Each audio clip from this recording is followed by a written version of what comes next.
New ইয়র্কের 126 acre জমিতে সবচেয়ে বড় কবরস্থান তৈরির উদ্যোগ নিয়েছে বৃহত্তর নোয়াখালী সোসাইটি। বাংলাদেশ সেমিটরি করার লক্ষ্যে নিউ ইয়র্কের আপার স্টেটে তৈরি করা হবে 1 লাখের বেশি কবর।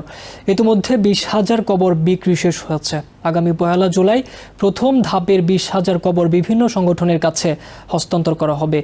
11 জুন বৃহস্পতিবার জ্যাকসন হাইটসের একটি রেস্টুরেন্টে আয়োজিত সংবাদ সম্মেলনে এসব তথ্য জানান সংগঠনটির নেতারা। সংবাদ সম্মেলনে লিখিত বক্তব্য পাঠ করেন সংগঠনের সভাপতি জাহিদ মিন্টু।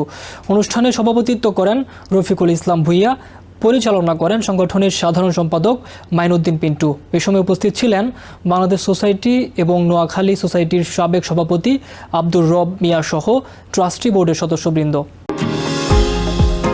নিউ ইয়র্ক থেকে সম্প্রচারিত TVN 24 টেলিভিশন বিশ্বজুড়ে বাঙালির কণ্ঠস্বর।